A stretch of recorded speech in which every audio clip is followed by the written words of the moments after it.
इसमें 7वें अध्याय के आधार से पुण्याश्रवों की चर्चा चल रही थी, जिसमें विविध प्रकार के व्रतों संबंधी अतिचार बतलाए जा रहे थे। 5 अणुव्रत संबंधी अतिचारों की चर्चा करने के उपरांत दिग्व्रत, देशव्रत, अनर्दंड व्रत, इन सब के अतिचारों की चर्चा हम यहाँ कर चुके हैं। ये सब अतिचारों का प्रकरण इसलिए है कि ये अतिचार व्रतों का पालन करते समय ना लगाए जाएं।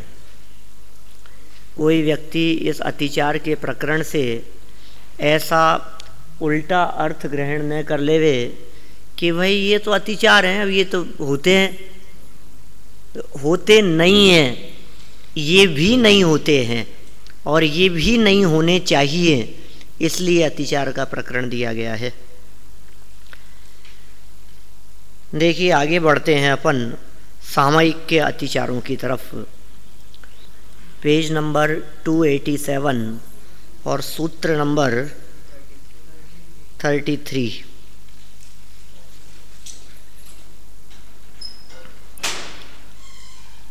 सामयिक के अतिचार।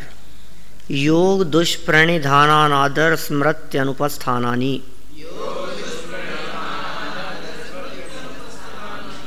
योग दुष्प्रणिधानानादर स्मृत्यनुपस्थानानि।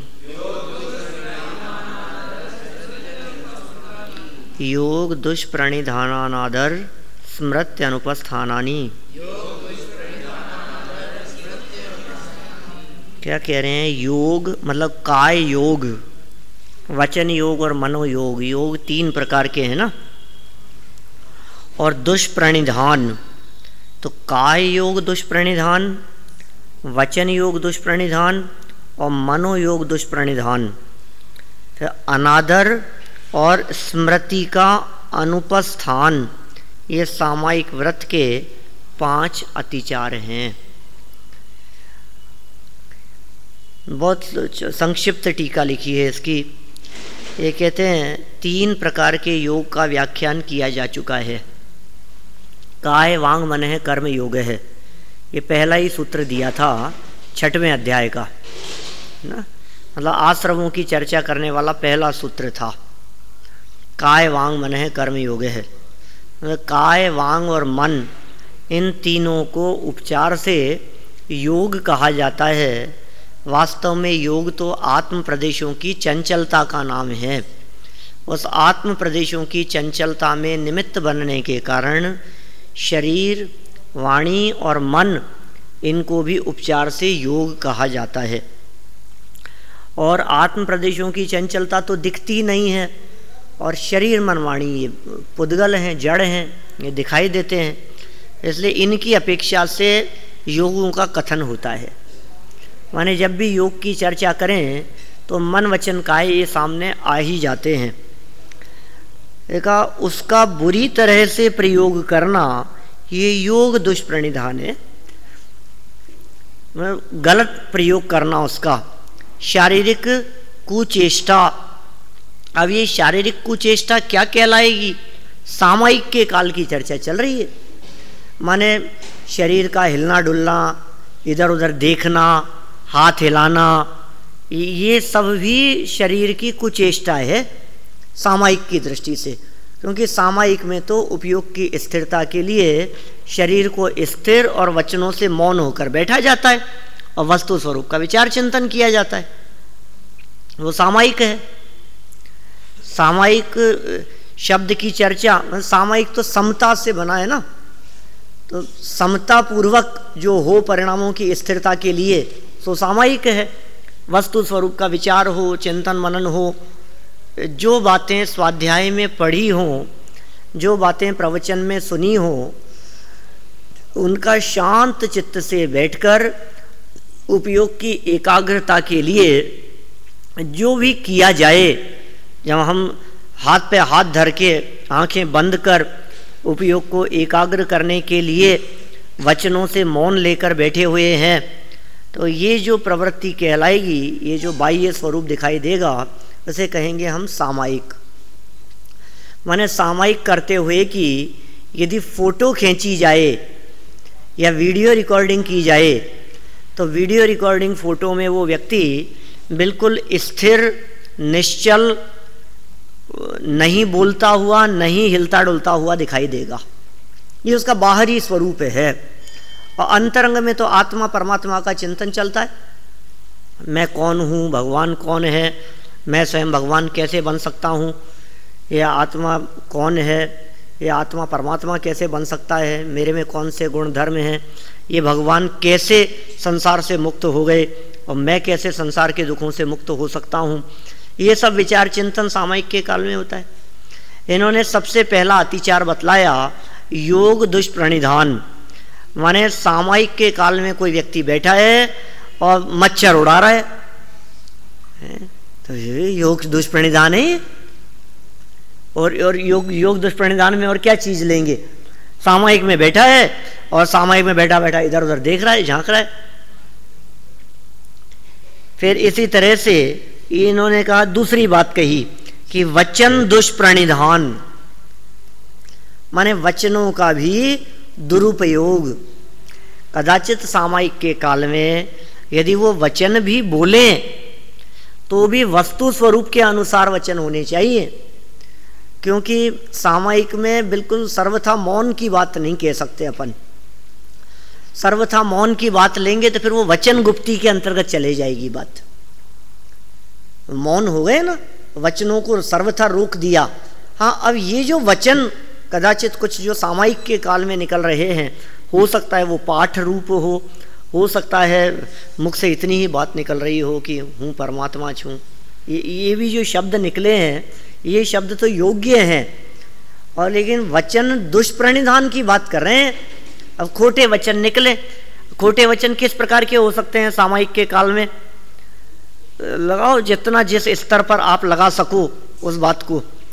सर्वथा झूठ और असत्य वचनों की चर्चा तो पीछे ही कह दी गई, वो तो सत्यानुव्रत के अंतर्गत आ गई। सत्यानुव्रत के अतिचारों में थोड़ी बहुत विकृति की बात कह दी गई। अब यहाँ तो सामयिक का प्रसंग चल रहा है।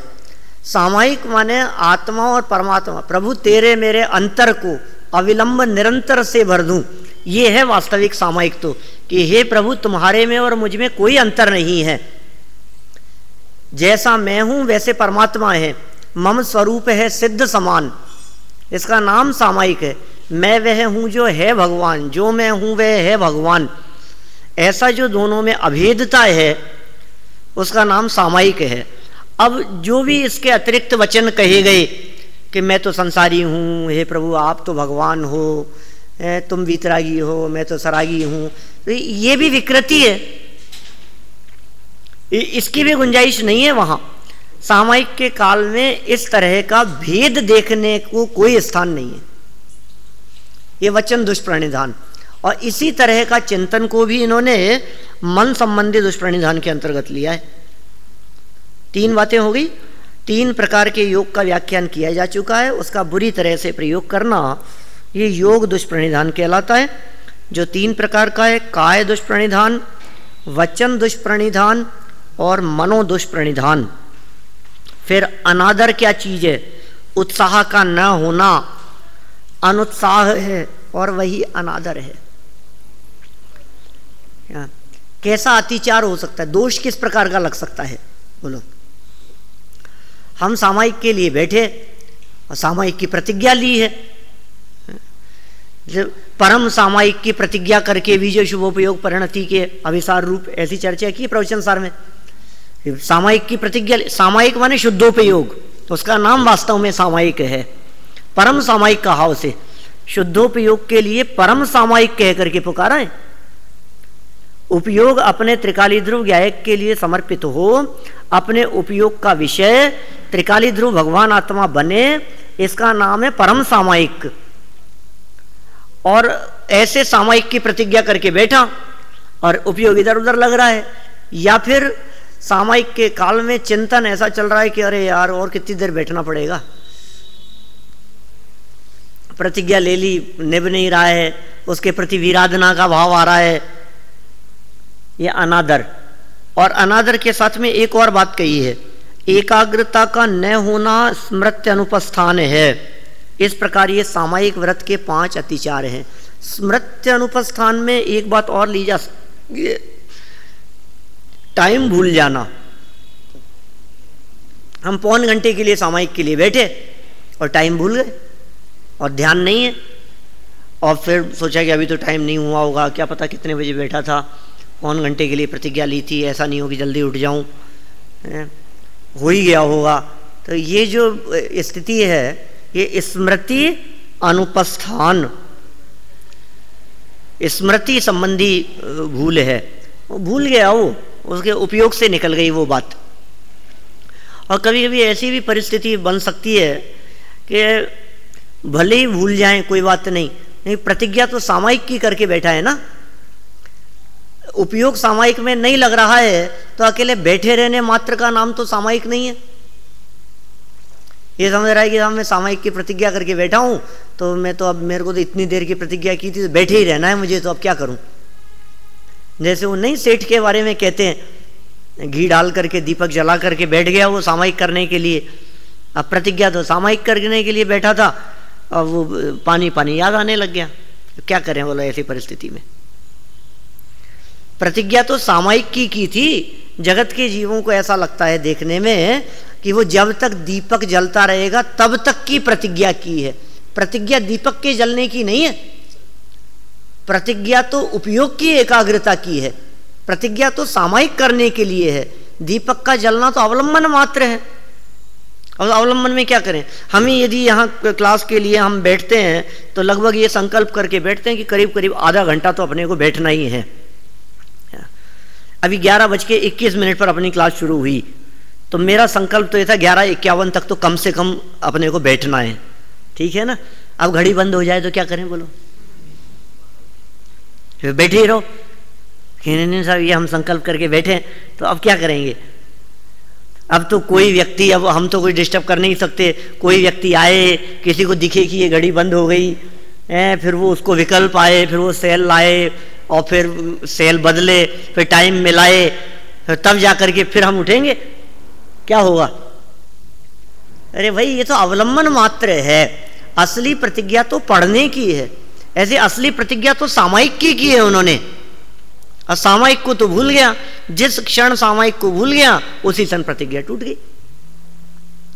ये स्मृत्य अंतर्धान, स्मृत्य अनुपस्थान 5 हो गए, सामायिक संबंधी अतिचार।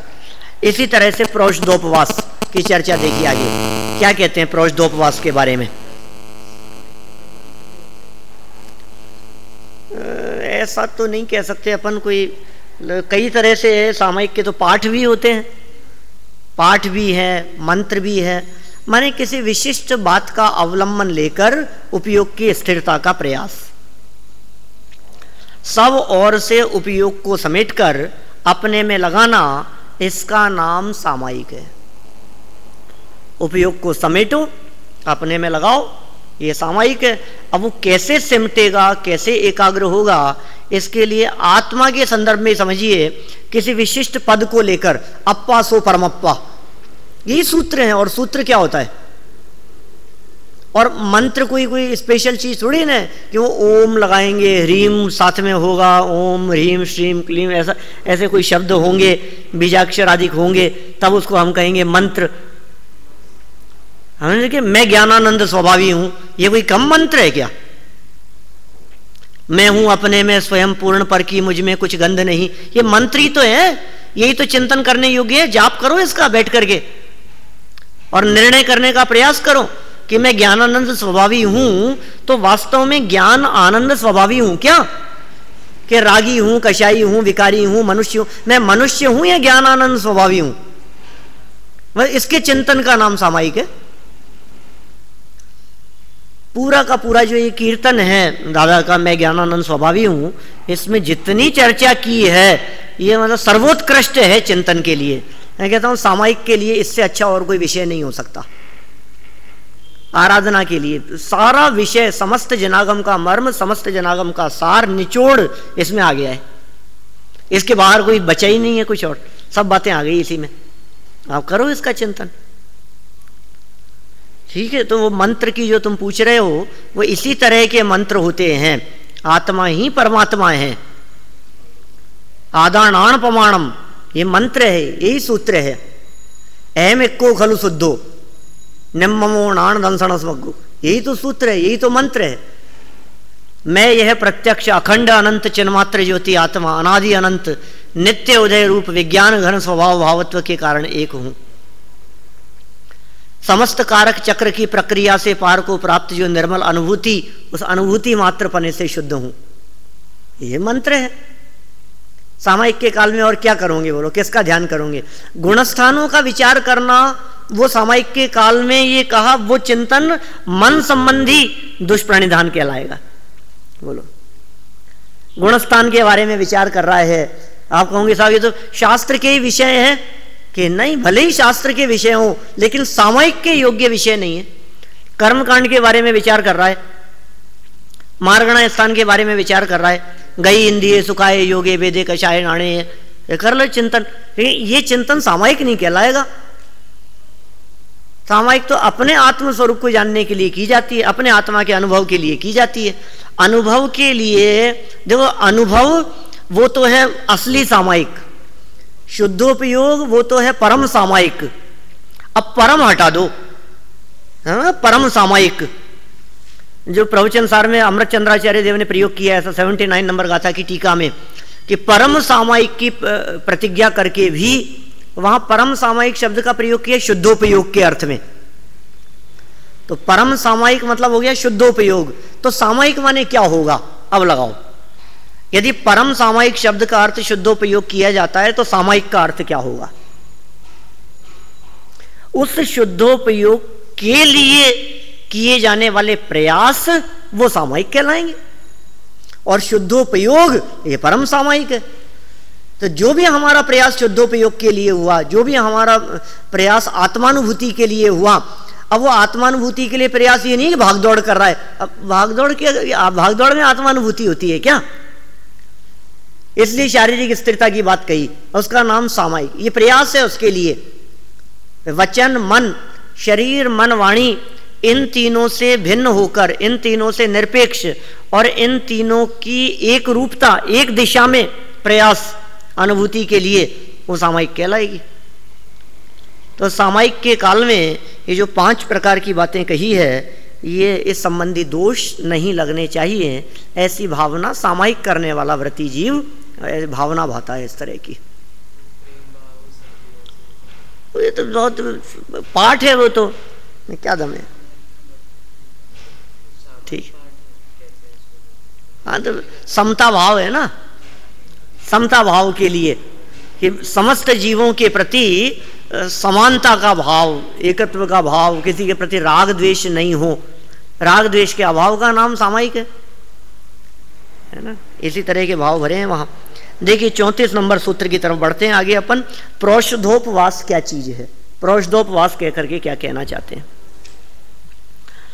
अप्रत्यवेक्षिता प्रमार्जितोत्सर्गा दान संस्तरोपक्रमणा नादर स्मृत्य अनुपस्थानानि।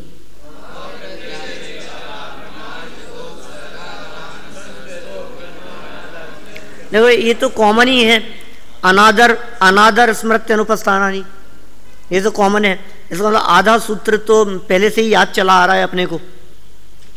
अनादर और स्मृति अनुपस्थानानि, और अब कौन से 3 और अतिरिक्त हो गए? अप्रत्यवेक्षिता प्रमार्जितोत्सर्गादान संस्तरोपक्रमण, बस यहां तक। देखिए क्या क्या बातें कहते हैं। अप्रत्यवेक्षित अप्रमार्जित भूमि में उत्सर्ग, अप्रत्यवेक्षित अप्रमार्जित वस्तु का आदान, और अप्रत्यवेक्षित अप्रमार्जित संस्तर का उपक्रमण, ये 3 बातें कह दी। अप्रत्यवेक्षित मतलब बिना देखे हुए, अ माने तो नहीं, अप्रत्यवेक्षित माने देखे हुए, और फिर का अप्रमार्जित मतलब प्रमाद वश समझिए आप इस तरह का। 3 तरह की बातें कही इसके अंदर।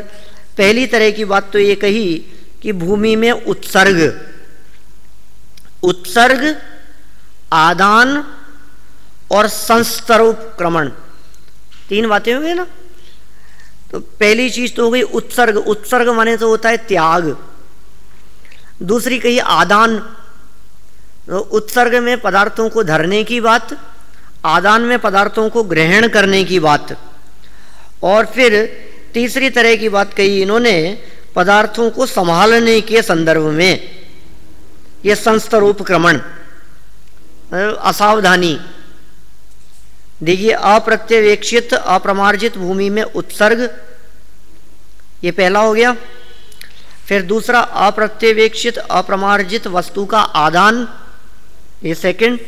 फिर अप्रत्यवेक्षित अप्रमार्जित संस्तर का उपक्रमण, यह अप्रत्यवेक्षित अप्रमार्जित, इन शब्दों को गौण कर दो तो तीन बातें क्या क्या हो जाएगी। भूमि में उत्सर्ग, ठीक है, वस्तु का आदान और संस्तर का उपक्रमण। बार बार में बोलते हैं ना, थोड़ा कठिन लगता है। अब तीन बातें हो गई, भूमि में उत्सर्ग, पदार्थ का आदान और संस्तर उपक्रमण, और वही अनादर और स्मृति अनुपस्थान। अनादर और स्मृति अनुपस्थान तो पीछे भी कहे। देखिए 721 नंबर पैराग्राफ में इस बात के बारे में क्या कहते हैं। जीव है या नहीं है, इस प्रकार आंख से देखना प्रत्यवेक्षण कहलाता है। यह प्रत्यवेक्षण है, जीव है या नहीं है, देखो आंख से। और कोमल उपकरण से जो प्रयोजन साधा जाता है वह प्रमार्जित कहलाता है। निषेध युक्त इन दोनों पदों का उत्सर्ग आदि अगले तीन पदों से संबंध होता है। उत्सर्ग आदि तीन पदों से इनका संबंध जोड़े। यथा अप्रत्यवेक्षिता प्रमार्जितोत्सर्ग आदि। व्याख्या करते हुए बतला रहे हैं आगे कि बिना देखी और बिना प्रमार्जित भूमि में मलमूत्र का त्याग करना अप्रत्यवेक्षिता प्रमार्जितोत्सर्ग है। उत्सर्ग माने त्याग, मलमूत्र आदि का क्षेपण करना, मलमूत्र आदि का त्याग करना। बिना देखे हुए, ध्यान नहीं दिया और टॉयलेट करने के लिए कहीं रुक गए, गाड़ी रोकी रास्ते में, वो कहीं भी कर लिए। व्रती हैं, त्यागी हैं, तो वो बहुत इन सब बातों का ध्यान रखेंगे, सावधानी रखेंगे। घास नहीं हो, जीव नहीं हो, पेड़ पौधे नहीं हो, निर्जंतु स्थान देख करके, निर्जंतु थान विलोकित तन मलमूत्र श्लेषम परिहरे, है ना। फिर ये पहला हो गया। दूसरा बतलाते हैं, अरहंत और आचार्य की पूजा के उपकरण, गंध, माला और धूप आदि को तथा अपने ओढ़ने आदि के वस्त्रादि पदार्थों को बिना देखे, बिना परिमार्जन किए हुए ले लेना अप्रत्यवेक्षिता प्रमार्जिता दान है। किसी भी वस्तु को उठा लिया, उसमें जीव चल रहे थे, हिंसा होने की संभावना है, असावधानी की बात है, इसमें भी वो व्यक्ति सतर्क रहता है। सुगंध युक्त चीज, मतलब तो विषयों संबंधी बातें, उपकरण है, गंध, माला, जैसे माला और धूप कहे ना, उसी तरह के गंध, मतलब इस तरह की कोई भी तरह की चीजें हो सकती है।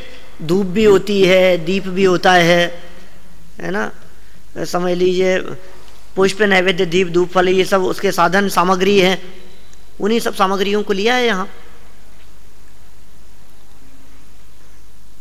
माला है, धूप है, चौकी है, पूजन के बर्तन हैं, ये सब उपकरण कहलाएंगे पूजन संबंधी। और इनके अतिरिक्त कपड़ों वगैरह की बात ली जा सकती है। कपड़ों को देखे बिना, सावधानी असावधानी से गंदे हैं, बिना धुले हुए हैं, पहन लिए आपने पूजन करने के लिए, प्रक्षाल करने के लिए, सावधानी होनी चाहिए, शुद्ध वस्त्र होने चाहिए। ये दो बातें हो गई यहाँ। एक में त्याग करने की बात कही, छोड़ने की बात कही, रखने की बात कही, और दूसरे में उठाने की बात कही। बिना देखे उठाएंगे भी नहीं और बिना देखे रखेंगे भी नहीं। और तीसरी बात, बिना देखे और बिना परिमार्जन किए हुए प्रावरण अर्थात संस्तर का बिछाना, ये अप्रत्यवेक्षिता प्रमार्जित संस्तरोपक्रमण है।